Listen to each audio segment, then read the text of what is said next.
Hello friends, geography की आपकी नई क्लास में आज आपको अफ्रीका बताया जाएगा। अफ्रीका का मैप। अभी तक आपने साउथ अमेरिका और नॉर्थ अमेरिका का मैप देख लिया। इंडियन ज्योग्राफी आपकी कंप्लीट हो गई है और उसका प्लेलिस्ट बना दिया गया है। प्रियांशु सर ने आपको पॉलिटी कंप्लीट कर दी है, उसका भी प्लेलिस्ट बना दिया गया है। तो 60 डेज जीएस का जो हमारा प्लान है उसके अंतर्गत हमारा टारगेट है कि आपको सारे सब्जेक्ट्स के जितने बेसिक टॉपिक्स हैं वो आपके बड़े अच्छे से कवर हो जाए। आपका क्या कहते हैं, जो इजी टू मॉडरेट टाइप के जितने क्वेश्चन है वो सारे के सारे कवर हो जाए। ठीक है, 60 दिन में हमें पूरा का पूरा सिलेबस कवर करना है। तो हमारा लक्ष्य है कि जितने प्रोबेबल क्वेश्चन है, जितने प्रोबेबल टॉपिक्स है वो इन जनरल आपके कंप्लीट करवा दिए जाए। ठीक है, और इसके बाद में हमारा क्रैश कोर्स लॉन्च होगा तो वो ऐसे टॉपिक्स को टच करेगा, वो उन चीज़ों को डिटेल में ले जाएगा जहाँ से जो चीज़ें यहाँ पे बच जाएंगी, जो थोड़ी बहुत चीज़ें बच जाएंगी उसको वहाँ पे कंप्लीट किया जाएगा। ठीक है, और उसके बाद में अभी हमारा टेस्ट सीरीज लॉन्च हो चुका है। टेस्ट सीरीज में हमारा ओपन मॉक टेस्ट है जो अभी से हमारा क्या कहते हैं आप दे सकते हैं, जो सबके लिए ओपन है। और ये आप हमारे वेबसाइट के माध्यम से भी दे सकते हैं और हमारे टेलीग्राम चैनल से भी जाके आप दे सकते हैं। हमारे टेलीग्राम चैनल का और वेबसाइट का लिंक मैं आपको डिस्क्रिप्शन में डाल दूंगा यहाँ पे, तो आप हमारे टेलीग्राम ग्रुप में जुड़ें ताकि आपको जो भी हमारे अपडेट्स आते हैं वो टाइमली आते रहें। टेस्ट सीरीज आप इसलिए दें क्योंकि टेस्ट सीरीज का पेपर बहुत ही अच्छा बनाया गया। जिन्होंने भी टेस्ट दिया वो इस बात को बोल रहे हैं और वो मान रहे हैं कि मतलब वो ऐसी फीलिंग आ रही है एग्जाम देने के बाद में जैसे यूपीपीसीएस का प्री 2021 देने के बाद में आई थी। ठीक है, तो आप लोग एक बार टेस्ट जरूर दें। उसके बाद में आप टेस्ट सीरीज ज्वाइन करें ना करें वो that is secondary thing, but आप एक बार टेस्ट जरूर दें। इतना बढ़िया पेपर आपको मार्केट में कहीं नहीं मिलेगा।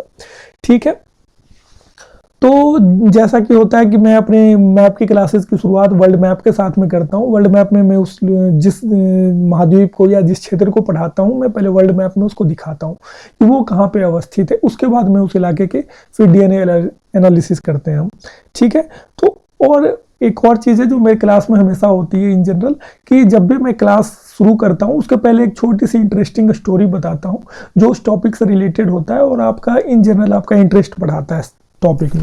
ठीक है, तो अफ्रीका का मतलब आज हम अफ्रीका पढ़ने जा रहे हैं। अफ्रीका का मतलब हमारे दिमाग में क्या आता है? अफ्रीका का मतलब हमारे दिमाग में आता है कि गरीबी होगी वहां पे, है ना, भूखमरी होगी, गरीबी होगी, कुपोषण होगा, तो ऐसे क्षेत्र होंगे। ठीक है, तो क्या हमेशा से अफ्रीका ऐसा ही था?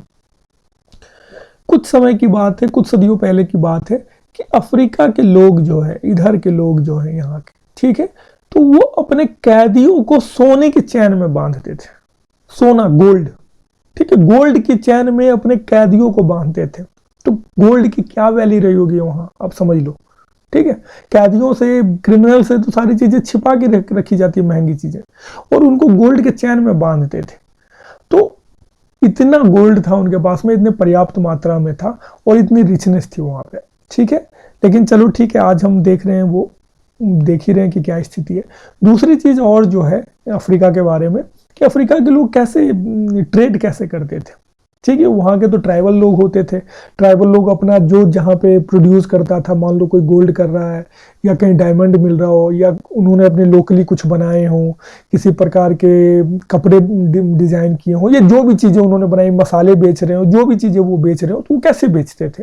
ठीक है, करेंसी का तो कोई सिस्टम था नहीं पुराने जमाने में, बाहर से व्यापारी आते थे तो वो क्या लेते थे, तो उनके यहाँ क्या होता था, वो एक बार्टर टाइप का सिस्टम होता था। उसमें क्या करते थे, ये अपना एक फिक्स नियत दिन, नियत समय पे एक मंडी की एक जगह बनाई होती थी स्थान में, वहां ये जाते थे, अपना सामान रख देते थे। उस सामान को रख दिया, सामने से व्यापारी उसी दिन उसी समय उसी स्थान पे आएगा और वो अपनी तरफ से जाएगा, सामान देखेगा, उसकी संख्या, उसकी क्वालिटी, सारी चीजें वो एनालिसिस करेगा और अपने हिसाब से उसकी जो कीमत अपने जिस भी सामान के माध्यम से वो चुकाना चाहता हो वो वहां पर रख के आ जाएगा। रख के कुछ बोलेगा नहीं, वो चुपचाप वापस आ जाएगा, 10-20 कदम पीछे हट जाएगा। जिसका सामान है फिर वो आगे आएगा, वो आएगा वहां पे देखेगा इसने मुझे इसके बदले में क्या दिया, तो ये क्या काम की चीज है, ये सफिशियंट है, अगर नहीं है तो फिर वो वापस चुपचाप लौट जाएगा। ठीक है, फिर जब सॉरी, जब व्यापारी आएगा वहां पे वापस, इसमें देखेगा ये लौट गया, मतलब ये इतने दाम से संतुष्ट नहीं है, इसको कुछ और देना चाहिए। अगर उसको लगेगा कि इससे ज़्यादा दिया जा सकता है तो वो देगा। फिर ये वापस आएगा, फिर वो देखेगा, अगर उसको लगेगा कि नहीं ये भी कम है तो फिर वो वापस लौट जाएगा, अगर उसको लगेगा कि नहीं ये सफिशियंट है तो फिर वो उसको लेके वापस चला जाएगा, वो जो उसको उसके बदले मूल्य मिला है, कीमत मिली है, दाम मिला है, उसको लेके वापस चला जाएगा। इसका मतलब है व्यापारी को उसने वो सामान बेच दिया, व्यापारी जो अपना वो सामान लेके फिर जा सकता है। तो ये तरीका था इनका, कुछ समय पहले की बात है, ट्रेडिंग का। ठीक है, तो हम आपको जो वीडियोस ला रहे हैं आपके लिए, अगर आपको अच्छा लगता है तो आप इसको लाइक करें, शेयर करें, कमेंट करें, सब्सक्राइब करें, कमेंट जरूर करें, क्योंकि मैं आपको जो होमवर्क्स देता हूं, जो टास्क देता हूं क्लास के बीच में, या आप जो अपनी बातें हमारे तक पहुंचाना चाहते हो, तो उसका यही तरीका है, कमेंट ही तरीका है। आप कमेंट करो, मैं सारे मैसेजेस को पढ़ता हूँ, सारे को इन जनरल रिप्लाई भी करता हूँ। तो अगर आप कमेंट के माध्यम से कोई भी बात करेंगे तो मुझे मतलब उस चीज़ की जानकारी होगी और मैं उसका समाधान बता पाऊंगा। ठीक है, तो अब आते हैं बेसिकली आज के मैप पे। आप देख रहे हैं ये इक्वेटर है, ठीक है, विषुवत रेखा, और ये जो लाइन दिख रही है आपको, ये है अंतरराष्ट्रीय मानक समय रेखा, प्राइम मेरिडियन इसको बोलते हैं। ठीक है, तो विश्व को 4 हिस्सों में बांटते हैं। ये हो गया पूर्वी, ये हो गया पश्चिमी, ये हो गया उत्तरी, ये हो गया पूर्वी, ये हो गया पश्चिमी, ये हो गया उत्तरी, ये हो गया दक्षिणी। ठीक है, तो अफ्रीका कहाँ पे है? अफ्रीका जो है, इससे प्राइम मेरिडियन भी, अंतरराष्ट्रीय मानक समय रेखा भी गुजर रहा है और इससे इक्वेटर भी गुजर रहा है। तो ये पूरब उत्तर में भी है, दक्षिण में भी है, पश्चिम में भी है, पूरब में भी है। तो ये चारों डायरेक्शन में। ठीक है, ये इकलौता महादेश है जहां से दोनों की दोनों गुजरती है, इक्वेटर और प्राइम मेरिडियन। और सिर्फ यही दोनों नहीं गुजरते, विषुवत रेखा और आपको क्या कहते हैं अंतरराष्ट्रीय मानक समय रेखा ही नहीं गुजरती है, इससे ट्रॉपिक ऑफ कैंसर और कैप्रिकॉर्न, मकर रेखा, कर्क रेखा और मकर रेखा, ये दोनों भी गुजरते हैं। ठीक है, तो चारों के चारों जो इंपॉर्टेंट रेखाएं हैं ज्योग्राफी के हिसाब से, भूगोल के हिसाब से, वो सारी की सारी इससे गुजरती हैं। ठीक है, अब स्थिति आपने अब विश्व में जान ली, अब हम आगे देखेंगे इसके बारे में। ठीक है, तो ये सेकेंड लार्जेस्ट कॉन्टिनेंट है, इसका साइज जो है, ये एशिया हमारा सबसे बड़ा है, हर कोई जानता है। एशिया के बाद सबसे बड़ा कौन सा है? तो अफ्रीका है। ठीक है, और इसकी लंबाई चौड़ाई जो है, अभी आपने देखा ये इक्वेटर है। ठीक है, तो ये 37 डिग्री नॉर्थ जाता है।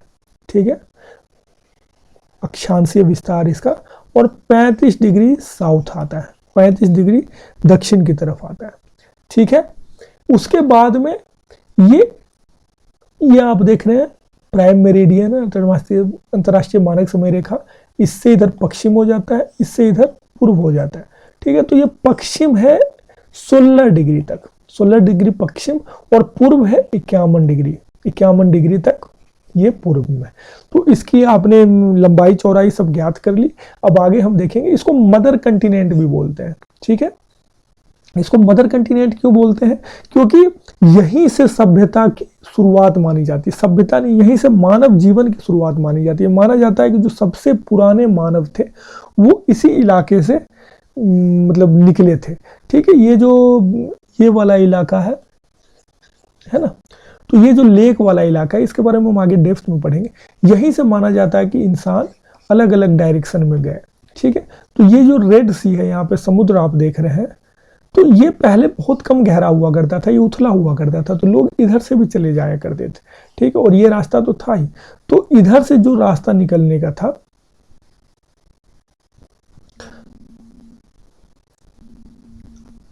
ठीक है, tropic of cancer, Capricorn, prime meridian, equator, ये सारे के सारे इससे पास कर रहे हैं, मैंने आपको बता दिया। और सीड, इनका शॉर्ट ट्रिक है सीड, ये आपको यहाँ पे ये है कंट्रीज है जिनको हॉर्न कंट्रीज कहा जाता है। ठीक है, इसमें Somalia, Eritrea, Ethiopia, Djibouti, Somalia, Eritrea, Ethiopia, Djibouti, ये चारों कंट्रीज हैं, जिसका फॉर्मूला आपको क्या याद रखना है? सीड। क्या फॉर्मूला है इनका? सीड। ओके, अब कंट्रीज, टोटल कितनी कंट्री हैं अफ्रीका में? तो टोटल 54 कंट्रीज है। ठीक है, कितनी कंट्रीज हैं अफ्रीका में? टोटल 54 कंट्रीज हैं, ठीक है, यूनाइटेड नेशन की मान्यता के हिसाब से। अल्जीरिया जो है इनका सबसे बड़ा देश, ये आप देख रहे हैं अल्जीरिया, ठीक है। तो विश्व में इसका 10वां स्थान है। 7वें स्थान पे आप इंडिया जानते हैं, 8वें स्थान पे आपका अर्जेंटीना है, 9वें स्थान पे कजाकिस्तान है और 10वें स्थान पे आपका अल्जीरिया है, ठीक है। नाइजीरिया जो है इसकी पॉपुलेशन सबसे ज़्यादा है। नाइजीरिया ये कंट्री जिसकी अफ्रीका में सबसे ज़्यादा पॉपुलेशन है, ठीक है। और सेशल्स इस इलाके में है, ठीक है, इंडियन ओशन में। तो उसकी वो इसका सबसे छोटा देश है, ठीक है।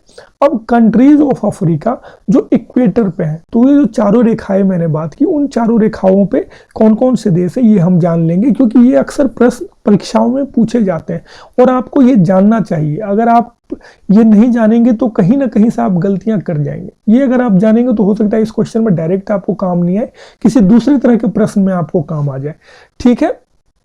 तो इक्वेटर यहाँ पे है ना। तो इसमें सबसे पहला जो देश है गबून, गबून के बाद में कॉन्गो, कॉन्गो के बाद में DRC democratic Republic of Congo, उसके बाद में आप यहाँ पे केनिया दिख रहे हैं, युगांडा दिख रहे हैं, केनिया दिख रहे हैं, ठीक है।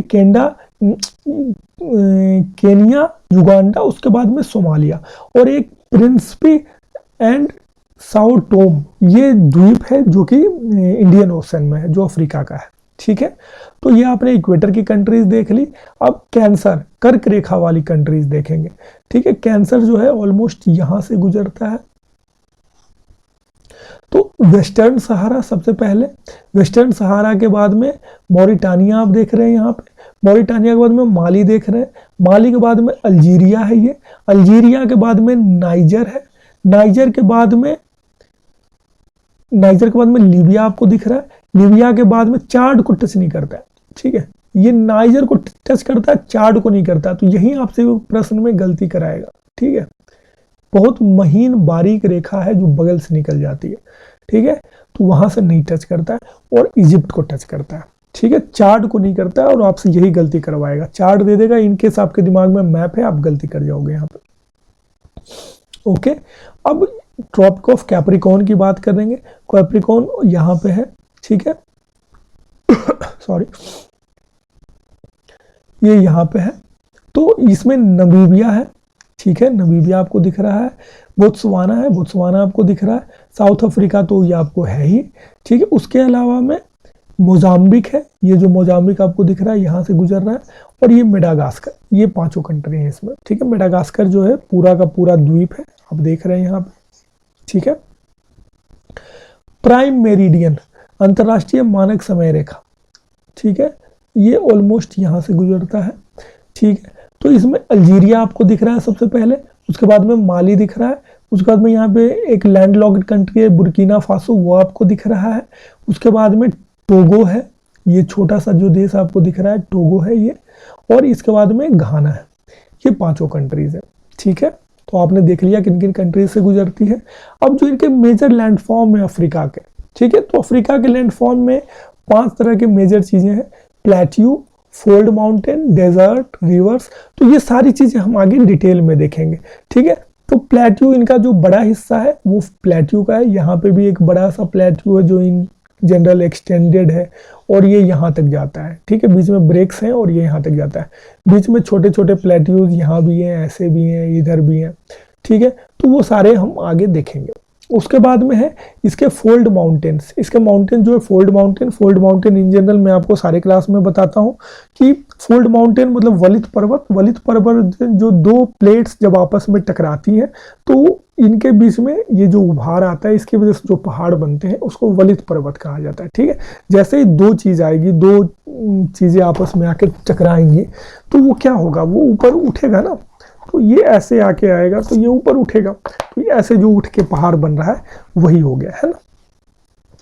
उसके बाद में तो ये आपको रिफ्ट वैली के आसपास जो इलाका है ये इनका, उसके आसपास में आपको पहाड़ दिख जाएंगे, इधर में एटलस माउंटेन्स हैं तो ये आपको मिल जाएंगे, ठीक है। डेजर्ट्स, तो साउथ अफ्रीका मतलब जैसे डेजर्ट का नाम आता है, जो सबसे बड़ा डेजर्ट है सहारा डेजर्ट, उसका हमारे दिमाग में नाम आता है, ठीक है। तो ये इतने बड़े भूभाग में लगभग साउथ अफ्रीका ये सहारा डेजर्ट है।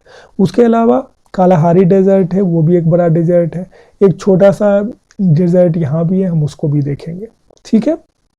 नदियाँ बहुत सारी हैं, बड़ी बड़ी नदियाँ हैं, बल्कि विश्व की जो सबसे बड़ी नदियाँ हैं वो यहीं पे है, तो उसको भी हम देखेंगे, डिटेल में देखेंगे सारी चीज़ों को, ठीक है। तो प्लेट्यूज, तो जो मेजर प्लेट्यूज है, पहले हम जो प्लेट्यूज हैं उनको देख लेते हैं, पठार को हम देख लेते हैं यहाँ पे, और उन पठारों में 2-3 जो इंपॉर्टेंट है उसको हम पढ़ेंगे, ठीक है। तो ये ड्रेक्सबर्ग प्लेट्यू बोलते हैं, जिसको साउथ अफ्रीकन प्लेट्यू भी, दक्षिण अफ्रीकी प्लेट्यू भी कहते हैं, ठीक है। फिर यहाँ पे बिहे प्लेट्यू है, अंगोला प्लेट्यू है, ठीक है, ये अंगोला प्लेट्यू, ये आपस में ऑलमोस्ट कनेक्टेड है। इसी का एक्सटेंशन फिर ईस्ट अफ्रीकन प्लेट्यू है, ठीक है, और ये जो है बहुत उबर खाबर है सॉरी।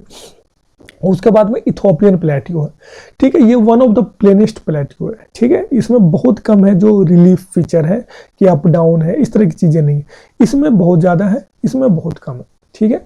उसके बाद में कुछ कुछ और छोटे से हैं, हागार प्लेट्यू है यहाँ पे सहारा के डिजर्ट के बीच में, टिबेस्टी प्लेट्यू है, पठार है, वो सारा डेजर्ट के बीच में, एनेडी पठार है, वो भी सारा डेजर्ट के बीच में है।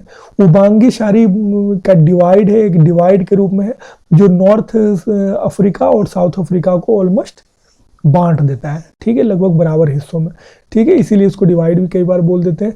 जोस का पठार है और अडामावा का पठार है, ठीक है, और यहाँ पे इसके पश्चिमी तट पे, पश्चिमी गिनी कंट्री है यहाँ पे, तो गिनी का पठार है, ठीक है। तो ये मुख्य पठार है, जिसमें से 2-3 जो ज्यादा महत्वपूर्ण है हम उनको देखेंगे, ठीक है।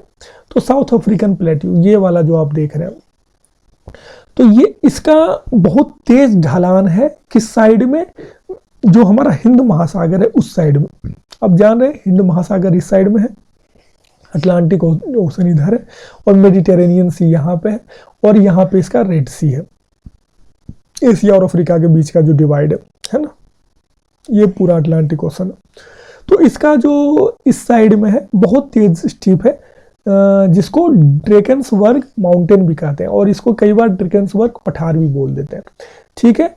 ईस्ट अफ्रीकन प्लेट्यू, ये वाला जो आप देख रहे हैं, तो ये आपका वाइडन हो चुका है, ऊंचाई जो है वो धीरे लगभग प्लेन होने की कोशिश हुआ है, लेकिन इसमें फिर भी बहुत सारे रेंजेस है, टेबल लैंड है और डिप्रेशन है, ठीक है। तो इसके फीचर जो रिलीफ में, टोपोग्राफी में बहुत ज़्यादा डिफरेंसेस है, ठीक है, एक प्लेन नहीं मिलेगा आपको।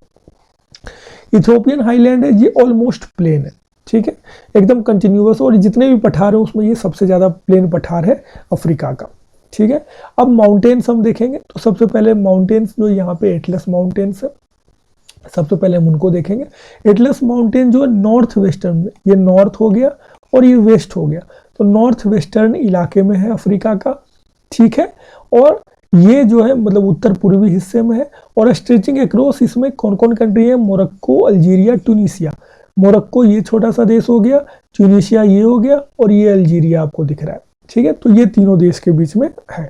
इसके कई छोटे छोटे सब डिवीजन है, छोटे छोटे हैं, जैसे कि अपने हिमालय के 3 अलग अलग डिवीजन थे, आपको पता है, लोअर हिमालय और और उसके बाद में ग्रेटर हिमालय और शिवालिक रेंज जो था हमारा, ठीक है, मिडिल हिमालय, ग्रेटर हिमालय और शिवालिक रेंज, तीनों के बहुत सारे नाम थे जो हमने क्या कहते हैं पहाड़ों वाले चैप्टर में, जब इंडिया की फिजियोग्राफिक डिवीजन पढ़ रहे थे, तो उसके पहले वाले 2 क्लास में हमने फिजियोग्राफिक डिवीजन ऑफ इंडिया पढ़ा है, तो उसके पहले वाले क्लास में आपको बताया गया, डिटेल में बताया गया सारी चीज़। तो हाई है, मीडियम है और एंटी एटलस ग्रुप है, ठीक है, 3 पहाड़ है वहीं पर।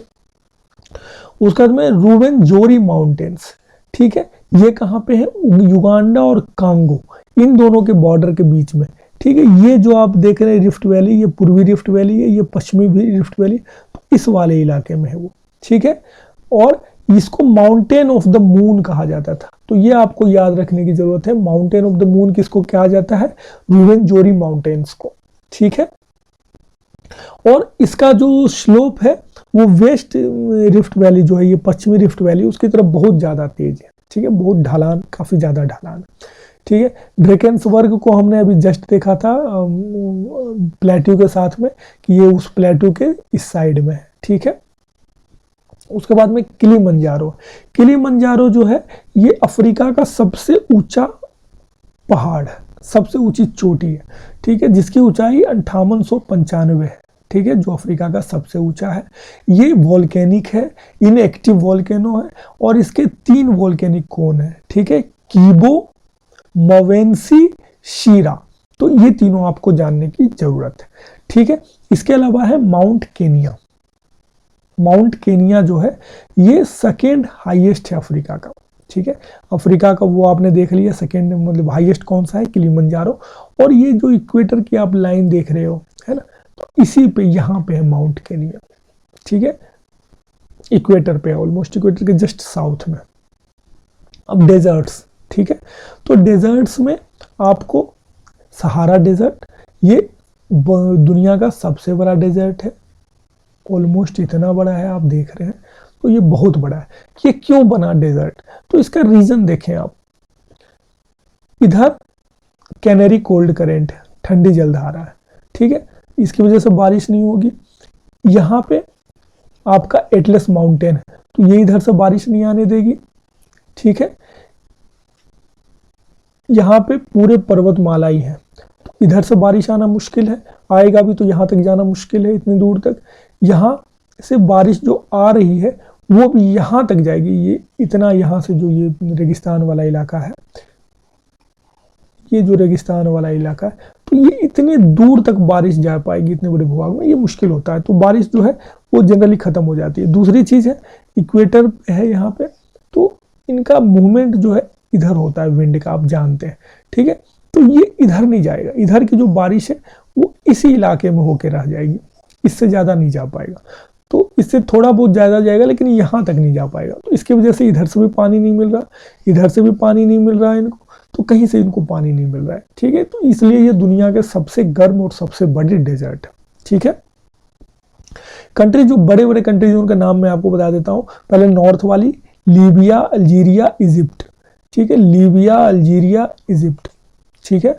उसके बाद में ट्यूनीशिया, जो ये छोटा सा आपने देश देखा था यहाँ पे, ट्यूनीशिया वो देश है जिससे टुलिप क्रांति हुई थी, और जिसके बाद में लगभग 10 साल 8-10 साल पहले हुआ था, जिसके बाद में पूरी दुनिया में क्रांतियों का एक दौर चल गया था, है ना।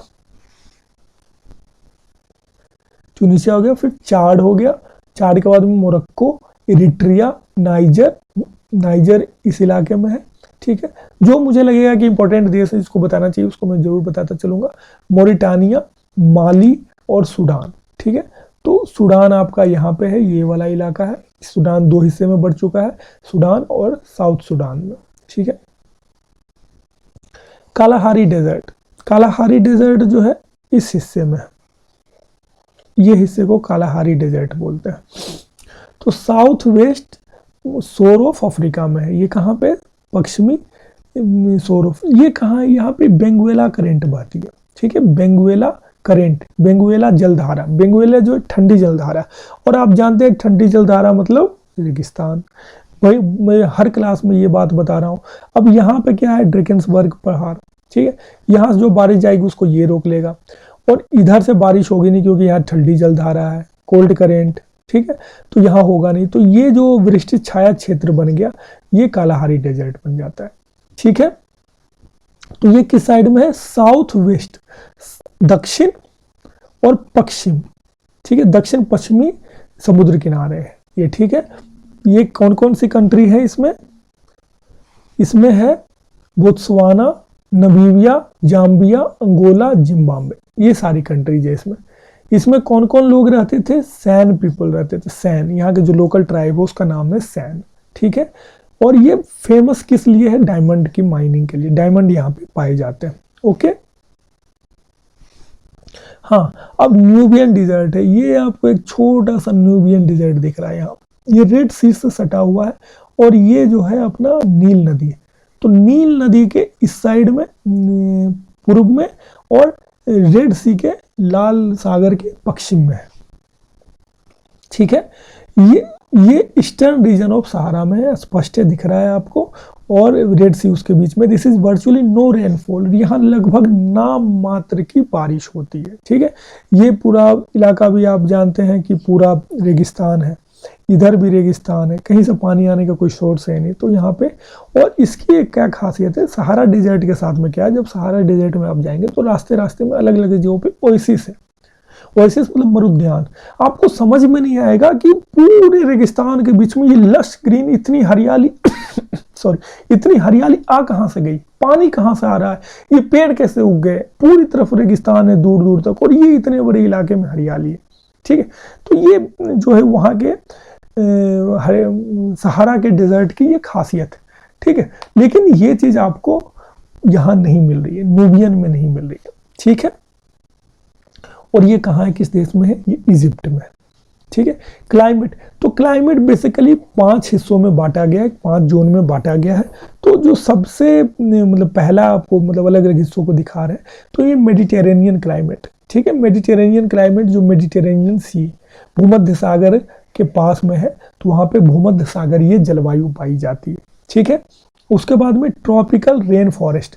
रेन फॉरेस्ट कहाँ पे होता है, ट्रॉपिकल रेन फॉरेस्ट आप देखते हैं ये इक्वेटर के आसपास होता है, जहाँ बारिश अच्छी मात्रा में होती है। तो आप जानते हैं यहाँ से इक्वेटर जाती है और यहाँ पे ये दुनिया का सबसे ज़्यादा बारिश वाले इलाकों में से है। ठीक है, क्योंकि यहाँ पे क्या होता है, जो गर्मी होती है वो पानी यहाँ पे है, इतने दूर पे समुद्र भी है लगातार, तो यहाँ पे समुद्र से इवापोरेशन होता है, वाष्पीकरण होता है, हवा जाती है ऊपर और ये इसी इलाके पे बारिश कर देती है। ठीक है, तो इस इलाके की क्या खासियत है, हाँ फिर इसको आगे बताते हैं, फिर हम आपको एक एक टॉपिक पे आएंगे तब बताएंगे। डेजर्ट जो देख रहे हैं आप, सहारा डेजर्ट है, थोड़ा सा ये वाला हिस्सा इथोपिया वाला भी डेजर्ट है और थोड़ा सा ये वाला जो कालाहारी का डेजर्ट है वो भी है। ठीक, स्टेपी, स्टेपी जो है आपके टेम्परेट घास के मैदान थे ना, टेम्परेट शीतोष्ण जलवायु के घास के मैदान थे, जो कल हम प्रेयरी देख रहे थे। ठीक है, पंपास देख रहे थे अर्जेंटीना का, तो स्टेपी भी उसी का है। तो उसी टाइप के घास के मैदान है लगभग। ये वाला जो इलाका पीला वाला आपको दिख रहा है, ये घास के मैदान जो है ये वैसे टाइप के। ठीक है, यहाँ पे क्या कहते हैं, ठीक ठाक थोड़ी बहुत बारिश भी हो जाया करेगी, थोड़ा बहुत कम भी बारिश होगी, मतलब मीडियम बारिश होगी, मीडियम गर्मी होगी और प्रोडक्शन ठीक ठाक होगा, घास ज़्यादा होगा, जंगल कम होंगे। ठीक है, तो स्टेपी घास के मैदान की यही खासियत है। ठीक है, सवाना की क्या खासियत है, सवाना कहाँ पाए जा रहे हैं, एक्सक्यूज मी मैंने थोड़ा सा गलत बता दिया आपको, मैंने सवाना की जगह पे आपको स्टेपी बता दिया। ये जो हरा वाला इलाका है ये कौन सा है, ये सवाना है। ठीक है, स्टेपी उसी का अगला हिस्सा है। ठीक है, ये वाला आप जो देख रहे हैं ये वाला।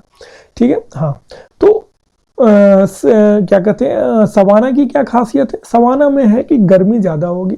ठीक है, थोड़े क्या कहते हैं बारिश भी होगी लेकिन गर्मी ज़्यादा होगी, लेकिन इसके क्या होंगे, पेड़ बड़े बड़े नहीं होंगे और यहाँ पे आपको दूर दूर तक घास के होंगे और बीच बीच में एक दो झाड़ियाँ दिख जाएंगी। बिग कैट के लिए, बड़े जो बिल्लियाँ हैं जैसे शेर हो गए, चीता हो गए, इनके लिए ये बेस्ट लोकेशन मानी जाती है। कौन से, सवाना घास के मैदान। ठीक है, हाँ तो मेडिटेरेनियन क्लाइमेट कैसा होता है, मैं इन जनरल जब भी महाद्वीप पढ़ाता हूँ तो जब भी क्लाइमेट आता है मैं एक बार एक्सप्लेन कर देता हूँ। तो आप पिछली क्लास में भी आप ये चीज़ सुन चुके होंगे, जो पहली बार देख रहे हैं उनके लिए ज़रूरी है जानना। तो मेडिटेरेनियन क्लाइमेट में ठंड के मौसम में बारिश होती है, गर्मी उनकी सूखी होती है।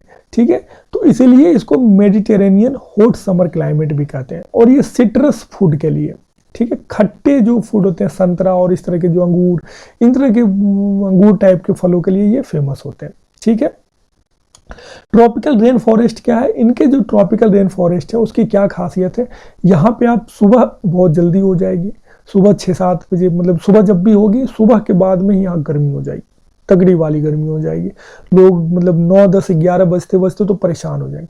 जब उस टाइम में जब परेशान हो जाएंगे, उसके बाद में थोड़ी देर तक 2-3 घंटे बहुत ज़्यादा गर्मी रहेगी, उसके बाद में यहाँ पे बारिश हो जाएगी, 2-3 बजते बजते बारिश हो जाएगी, 1-2-3 घंटे ताबड़तोड़ बारिश होगी और उसके बाद मौसम थोड़ा सा अच्छा हो जाएगा।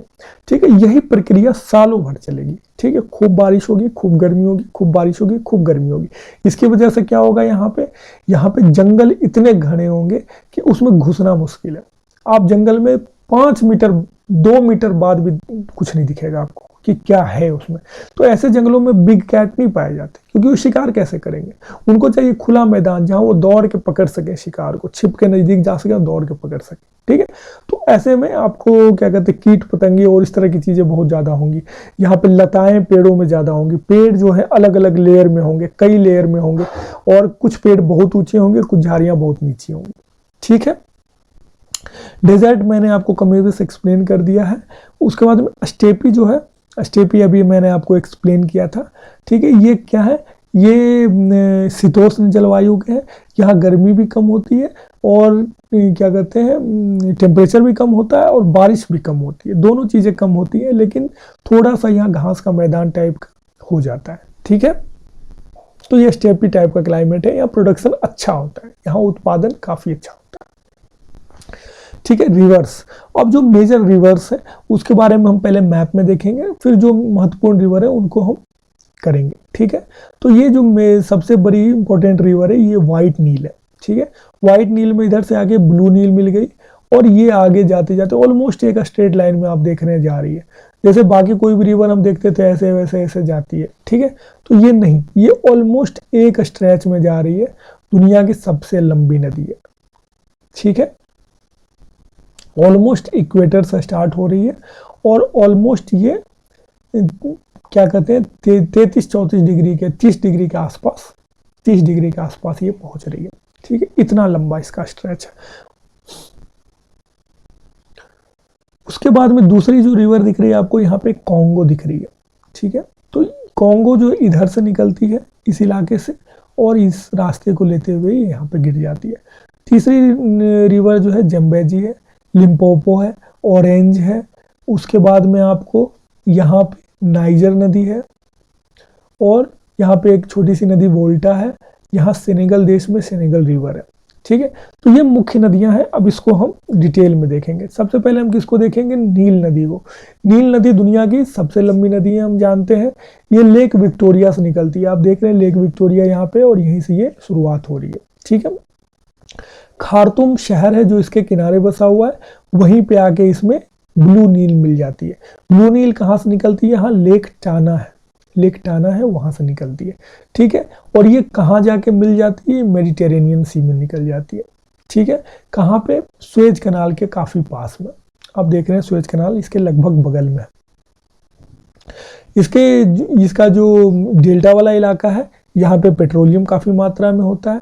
ये नदी नेविगेबल है, इस पे नाव के थ्रू यात्रा किया जा सकता है, ठीक है। और ये इरिगेशन का बहुत महत्वपूर्ण साधन है, इसी की वजह से ये जो पूरा जो इजिप्ट है इसको नील नदी का उपहार बोला जाता है, क्योंकि वो तो पूरा का पूरा रेगिस्तान होता है, लेकिन ये जो नदी गुजर रही है इसको नील नदी, तो इसने इसको बीच बीच में सिंचाई का अवसर दिया है, खेती हो जाती है, खास करके आपको कॉटन कल्टीवेशन ठीक ठाक हो जाता है, ठीक है। इस पे आसवान डैम बना हुआ है और लेक नसीर इसी पे है, ठीक है। ये सारी चीजें जानेंगे। उसके अलावा आपको कायरो इसी नदी पे है, गीजा इसी पे है, खार्तूम है, अलेक्जेंड्रिया इसी पे सॉरी, तो ये सारी चीजें इस पे है। कॉन्गो रिवर, कॉन्गो और जायरे, ठीक है। तो ये सेकेंड लॉन्गेस्ट रिवर है अफ्रीका का, ठीक है। ये आप देख रहे हैं कॉन्गो यहाँ शुरुआत हो रही है और ये पहले उत्तर की तरफ जा रही है और ऑलमोस्ट 90 डिग्री टर्न लेते हुए ये फिर अटलांटिक ओशन में, अटलांटिक महासागर में जाकर मिल जा रही है, ठीक है। ये उस प्रदेश से जा रही है जहां सबसे ज्यादा क्या कहते हैं बारिश होती है, गर्मी होती है और विषुवतीय जलवायु है इनकी, ठीक है। और ये इक्वेटर को 2 बार काटती है, ठीक है। ये मुख्य बातें इसके बारे में। ये लेक टेंगियाका आप देख रहे हैं जो दुनिया की सबसे लंबी लेक है, इसके बारे में भी पढ़ेंगे हम। उससे दक्षिण पश्चिम में ये शुरू होती है, ठीक है, और अटलांटिक ओशन में मिल जाती है। इसका जो बेसिन है दुनिया का सबसे ज्यादा बारिश वाला है और इसके जो जंगल है इम्पेनेट्रेबल है, मतलब जिसमें आप घुस नहीं सकते, इसके अंदर घुसना बहुत ज्यादा मुश्किल है, ठीक है। ये सारी बातें मैं आपको सदाबहार वन में बता चुका हूँ। नॉट नेविगेबल, ये इसका एक इंपॉर्टेंट फीचर है, क्योंकि इसमें बहुत सारे झरने जलप्रपात है, ठीक है, छोटे छोटे रैपिड्स हैं, उसकी वजह से ये पठारी रास्तों से गुजरती है, तो उसकी वजह से इस पे जो है आपको मतलब आप नाव नहीं चला सकते, एकाएक आपको खाई मिल जाएगी, एकाएक झरने आ जाएंगे। वो बोयोमा वाटरफॉल इस पे है और ये क्रॉसेज इक्वेटर ट्वाइस, इक्वेटर को 2 बार काटती है, ठीक है। नाइजर नदी, नाइजर नदी इसका देख लो आप, नाइजर नदी क्या है, यहां से समुद्र के पास से निकल रही है ना, थोड़ा सा इधर से निकलती तो यहीं पहुंच जाती, समुद्र के पास से निकल रही है, सहारा डेजर्ट की तरफ सीधे ऑलमोस्ट एक लाइन में जा रही है, वहां से 90 डिग्री सीधे टर्न लेती है और फिर वापस आके अटलांटिक ओशन में बनाते हैं, तो एक लंबा आर्क बनाती है, ठीक है। और ये फाउट डिलोन माउंटेन से यहां से निकलती है, ठीक है। रिवर जम्बेजी, अब जम्बेजी और कोंगो में क्या है खासियत, जम्बेजी जो है निकल रही है पश्चिम से, कोंगो ईस्ट में है ना, और ये वेस्ट में, लेकिन ये जाकर पूर्व में मिल जा रही है हिंद महासागर में, और ये पश्चिम में जाकर मिल जा रही है अटलांटिक महासागर में, ठीक है। विक्टोरिया फॉल जो है जम्बेजी पे ही है, जम्बेजी रिवर पे, ये जो आप नदी देख रहे हैं जम्बेजी, तो जम्बेजी पे विक्टोरिया फॉल है, ठीक है। रिवर लिम्पोपो है, इसकी क्या खासियत है भैया, इसकी खासियत ये है कि ये मकर रेखा को कैप्रिकॉर्न को, ट्रॉपिक ऑफ कैप्रिकॉर्न को 2 बार काटती है, ठीक है। और किस ओशन में मिल जा रही है, इंडियन ओशन में। रिवर ऑरेंज साउथ अफ्रीका की महत्वपूर्ण नदी है, ड्रेकेंसबर्ग जो माउंटेन्स थे वहां से निकलती है और अटलांटिक महासागर में जाकर मिल जाती है। अब जो लेक्स हैं हम उनके बारे में पढ़ेंगे। तो इन जनरल पहले आप मैप में देख लो लेक्स, ठीक है। लेक चार्ट दिख रहा है, ये आपको सहारा डेजर्ट के ऑलमोस्ट साउथ में है। लेक टाना जहां से आपकी ब्लू नील निकल रही थी, ठीक है। लेक तुर्काना है, लेक अल्बर्ट है और लेक विक्टोरिया है। लेक विक्टोरिया जो है बहुत ज़्यादा इंपॉर्टेंट है, ठीक है। उसके बाद में लेक टंगनयाका है, टंगनयाका जो दुनिया का सबसे लंबा लेक है, और लेक न्यासा। तो ये सारे लेक को हम देखेंगे अभी, ठीक है। लेक विक्टोरिया ये दुनिया की सबसे बड़ी दूसरी फ्रेश वाटर लेक है। कल मैंने बताया था आपको कि दुनिया की सबसे बड़ी फ्रेश वाटर लेक कौन सी है, वो होम्स जो फॉर्मूला था, होम्स में जो ग्रेट लेक्स ऑफ अमेरिका है उसमें पाई जाती है। तो दुनिया की जो सबसे बड़ी लेक है वो आप कमेंट जरूर करें कि दुनिया की सबसे बड़ी फ्रेश वाटर की लेक कौन सी है, ठीक है। दूसरी कौन सी है, लेक विक्टोरिया, और ये situated on block mountain between great rift valley. जो रिफ्ट वैली यहाँ पे बनी हुई है ना, तो रिफ्ट वैली में उसी के माउंटेन पे, ब्लॉक माउंटेन पे बना हुआ है, ठीक है। इक्वेटर इससे पास करता है ना, और इसी से नील नदी निकलती है, ठीक है। लेक न्यासा, हाँ, लेक टंगानिका जो है ये दुनिया की लॉन्गेस्ट फ्रेश वाटर लेक है, यही इसकी खासियत है। ये भी रिफ्ट वैली में, रिफ्ट वैली के जो झील हैं आपको याद रखने हैं, ठीक है। रिफ्ट वैली की झील आपको डायरेक्ट क्वेश्चन पूछ सकते हैं कि रिफ्ट वैली की झील कौन कौन सी है। लेक न्यासा ये भी रिफ्ट वैली की, जिसको लेक मालावी भी बोल देते हैं। ये 3 कंट्री के बीच में है, मालावी, मोजाम्बिक और तंजानिया के बीच में, ठीक है, 3 कंट्री के बीच में। अब लेक टाना जो है ये इथियोपियन प्लेटू पे है, ठीक है। लेक टाना जो है इथियोपियन प्लेटू पे, इसके बारे में मैंने क्या खास बताया आपको, बताओ। मैंने बताया कि यहाँ से नील नदी निकलती है। कौन सी नील, ब्लू नील, नीला नील नदी जो है वो यहाँ से निकलती है, ठीक है। लेक चाड आप देख रहे हैं ये साउथ में है, किसके, सहारा डेजर्ट के, और यहाँ की जो छोटी मोटी नदियां हैं, धाराएं हैं, वो इसमें आके मिल जाती है, ठीक है। तो जब मैंने आपको क्या कहते हैं रिवर सिस्टम बताया था, जल प्रवाह वाला बताया था चैप्टर, तो उसमें मैंने बताया था कि अलग अलग तरह के सोर्सेज होते हैं, ठीक है, नदियों के निकलने के और मिलने के। तो इसको सेंट्रीपिटल सिस्टम बोलते हैं, ठीक है, जिसमें सारी नदियां हर डायरेक्शन से आके मिल रही है। ये उसी का उदाहरण है लेक चाड, ठीक है।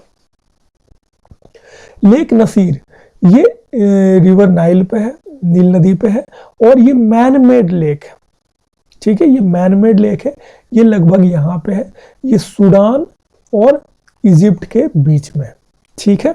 ये मैन मेड लेक है, लेक नसीर, ठीक है। लेक करीबा ये आपको याद रखना है क्योंकि ये one of the biggest man made lake है, आदमी के द्वारा निर्मित वन ऑफ द सबसे बड़ा लेक है, ये इस इलाके में है, ठीक है। और ये जाम्बिया और जिम्बाब्वे के बॉर्डर पे है। जाम्बेजी रिवर आपने देखा था यहाँ पे, तो जाम्बेजी रिवर पे है, ठीक है। और ये largest producer of hydro electricity का सबसे बड़ा उत्पादक है, कहाँ, अफ्रीका में, ठीक है। अब जो इंपॉर्टेंट ट्राइब्स हैं उसको हम देख लेते हैं, ठीक है। तो इंपॉर्टेंट ट्राइब्स जो है, जो झोसा, ये कहाँ पे है, साउथ अफ्रीका में, साउथ अफ्रीका की इंपॉर्टेंट ट्राइब है। इथोपिया, कारो और हमार है वहां पे इथोपिया में, ठीक है, कारो और हमार। नाइजीरिया के ट्राइब कौन है?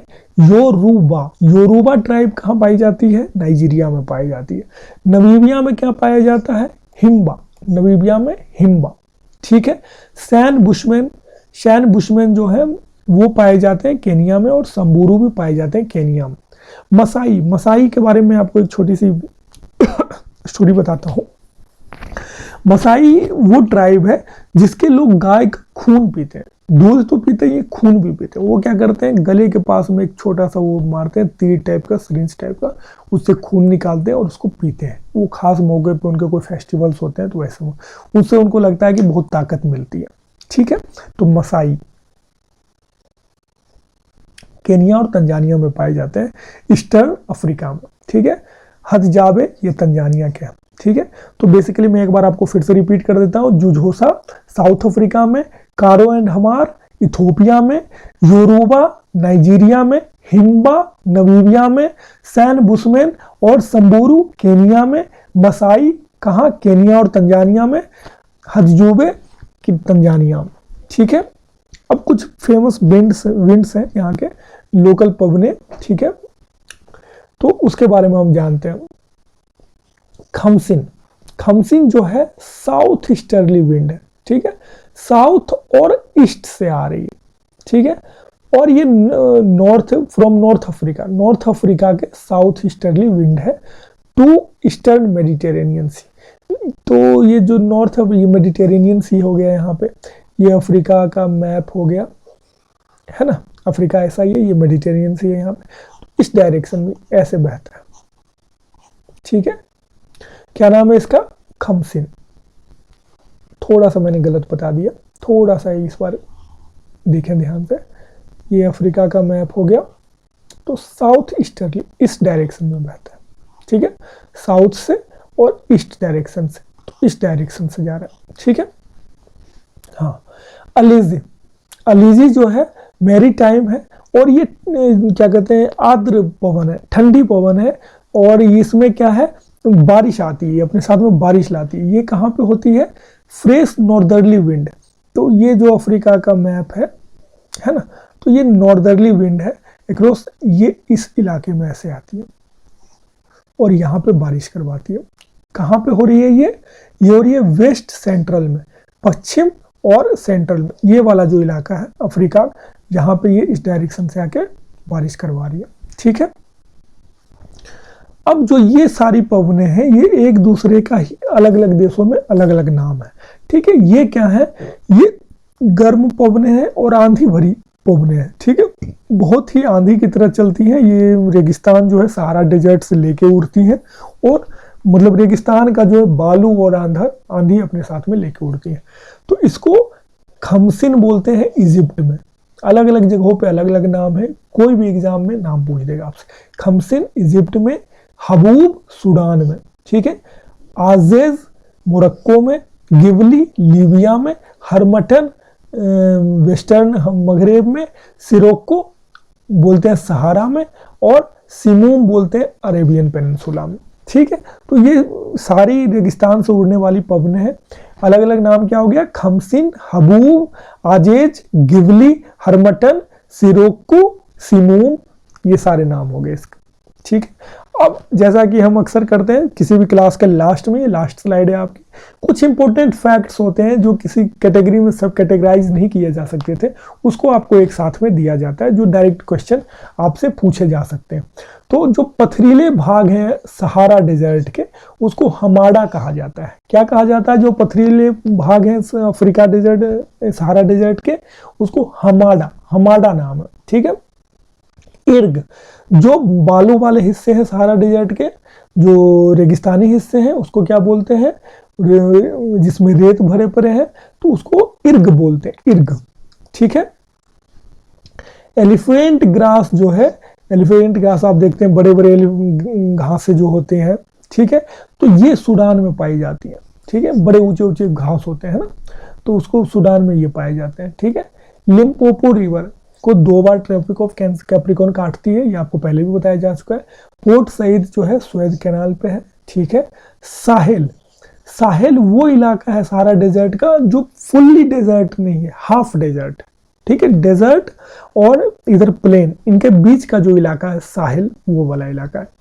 ठीक है, जिब्राल्टर, जिब्राल्टर स्ट्रेट जो है ये क्या करता है, अफ्रीका को यूरोप से अलग करता है। ठीक है, अफ्रीका का ये मैप हो गया इन जनरल आपको, है ना। तो यहाँ से यूरोप है, तो यहाँ पे जिब्राल्टर है। ठीक है, ये दो जो जल संधि है, जिब्राल्टर की जल संधि है यहाँ पे, वो यहाँ पे। ठीक है, stony part of Libya, Libya का जो पथरीला हिस्सा है उसको सेरियर कहते हैं। क्या कहते हैं, सेरियर। ठीक है, स्वेज कैनाल में ये कौन कौन से लेक है, lake Manzala, lake Timsah great और little bitter lake. Lake Suez canal में कौन कौन से लेक है, lake Manzala, lake Timsah great, little bitter great. ठीक है, तो आज हमने क्या क्या सीखा, आज हमने पहले मैप में अवस्थिति देख ली अफ्रीका की, उसके बाद में उसके बेसिक फैक्ट्स, लंबाई चौड़ाई और कौन कौन से कंट्रीज हैं जो कैंसर, कैप्रिकॉन और ये जो चारे रेखाएं उससे पास करती हैं। एक शॉर्ट ट्रिक सीखा हमने सीड का, जो हॉर्न कंट्रीज है अफ्रीका की, उसके बारे में। ठीक है, 54 कंट्रीज हैं और जितने भी कंट्रीज हैं उनका लोकेशन इन जनरल जो इंपॉर्टेंट कंट्रीज है उसका देखा हमने। उसके बाद में जो मेजर लैंड फॉर्म्स थे हमारे, उनके बारे में plateau, fold, mountain, desert et cetera के बारे में हमने जानकारी देखी। प्लेट्यूज का हमने सारे प्लेट्यूज जो इंपॉर्टेंट है उनका नाम देखा, जो उसमें इंपॉर्टेंट थे उसके बारे में हमने जानकारी हासिल की। उसके बाद जो माउंटेन रेंजेस थे, तो एटलस माउंटेन रेंज हो गया, रूवेंजोरी माउंटेन रेंज हो गया, ड्रैकनवर्स हो गया, इन तीनों के बारे में देखा। और दो जो ऊंची चोटियां हैं किलिमंजारो और केनिया, उसके बारे में हमने देखा। जो डेजर्ट्स हैं यहाँ के, जो बड़े डेजर्ट हैं जैसे सहारा डेजर्ट हो गया, उसके बाद में कालाहारी डेजर्ट है और नूबियन डेजर्ट, उन तीनों के बारे में हमने जानकारी हासिल की।